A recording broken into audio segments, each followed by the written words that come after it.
Assalamualaikum warahmatullahi wabarakatuh. Perkenalkan, saya Yulistia Melania Zahra dari kelas 12 IPS 2. Pada video kali ini, saya akan mempresentasikan tentang Organisasi Kerjasama Islam atau OKI.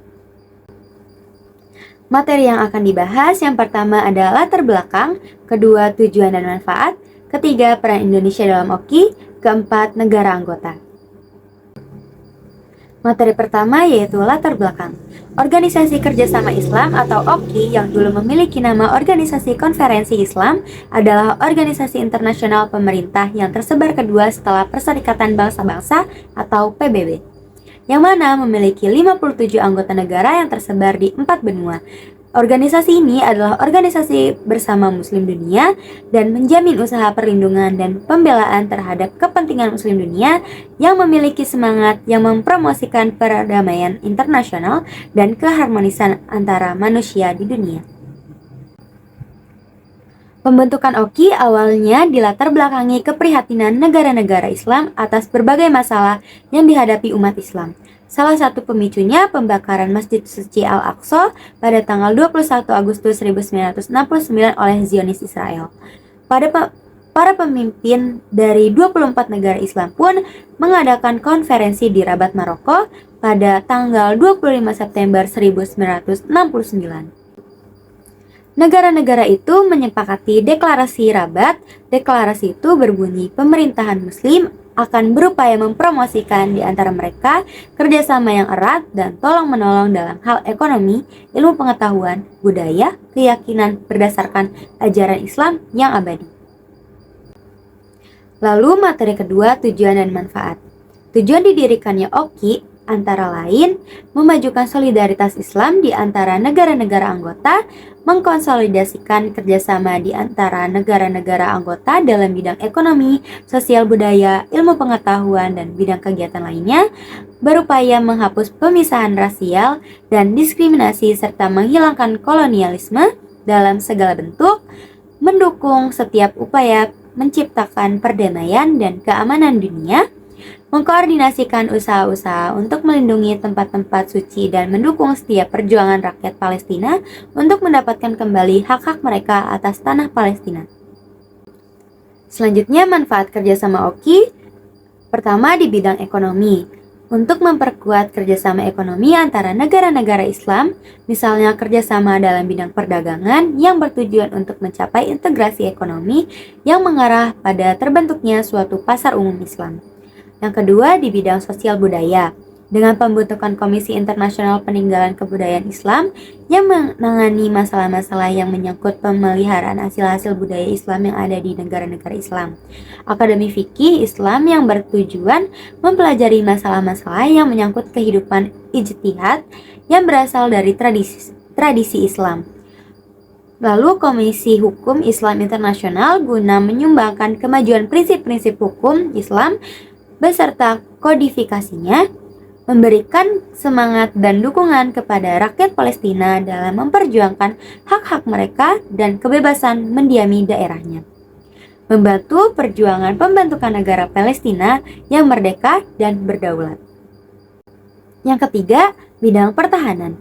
Manfaat OKI terus berusaha untuk meredam adanya Islamofobia yang akhir-akhir ini marak terjadi, yakni dengan lebih memperhatikan gerakan Islamofobia dan maraknya aksi penistaan terhadap kesucian agama Islam di negara-negara barat yang memberi kesan sama antara Islam dan gerakan terorisme. Peran media yang sedemikian kuat dalam memperburuk wajah Islam, mereka menyatakan hal tersebut melalui kekuatan medianya. Padahal Islam adalah agama yang dengan keras menolak terorisme dan bahkan mengajarkan prinsip kasih sayang antar sesama manusia. Materi ketiga adalah peran Indonesia dalam OKI. Yang pertama, pada prinsipnya keanggotaan Indonesia di OKI merupakan refleksi dari dinamika nasional sebagai negara dengan penduduk muslim terbesar di dunia. OKI juga mengedepankan prinsip-prinsip hukum internasional terutama non-intervensi dan integritas wilayah negara. Hal ini sejalan dengan posisi nasional Indonesia.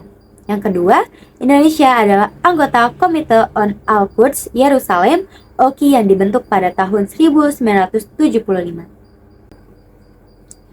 Yang ketiga, pada tanggal 25 April 2022, atas prakarsa Indonesia, diselenggarakan Open-Ended Extraordinary Meeting of the Executive Committee at the level of Permanent Representative di Markas OKI, Jeddah.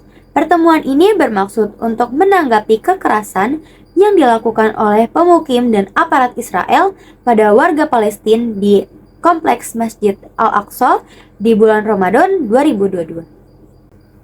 Yang keempat, melalui OKI, Indonesia juga memperhatikan dinamika di Afghanistan. Salah satunya pada 19 Desember 2021, Menteri Luar Negeri RI menghadiri KTM-LB di Islamabad, Pakistan.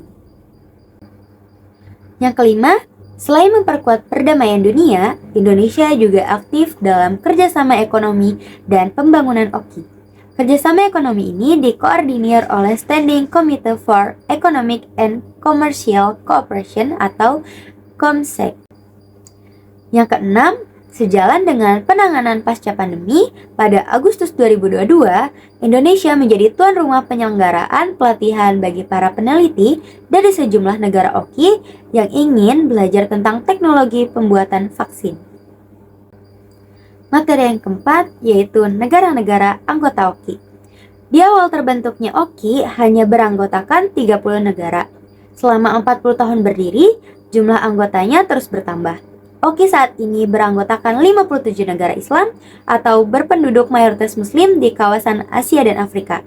Hingga 2020, anggotanya OKI yakni Azerbaijan, Yordania, Afghanistan, Albania, Uni Emirat Arab, Indonesia, Uzbekistan, Uganda, Iran, Pakistan, Bahrain, Brunei Darussalam, Bangladesh, Benin, Burkina Faso, Tajikistan, Turki, Turkmenistan, Chad, Togo, Tunisia, Algeria, Djibouti, Arab Saudi, Senegal, Sudan, Suriah, Suriname, Sierra Leone, Somalia, Iran, Oman, Gabon, Gambia, Guyana, Guinea Bissau, Palestina, Komoros, Kyrgyzstan, Qatar, Kazakhstan, Kamerun, Pantai Gading, Kuwait, Lebanon, Libya, Maladewa, Mali, Malaysia, Mesir, Maroko, Mauritania, Mozambik, Niger, Nigeria, dan Yaman. Sekian materi yang bisa saya sampaikan, kurang lebihnya mohon maaf. Wassalamualaikum warahmatullahi wabarakatuh.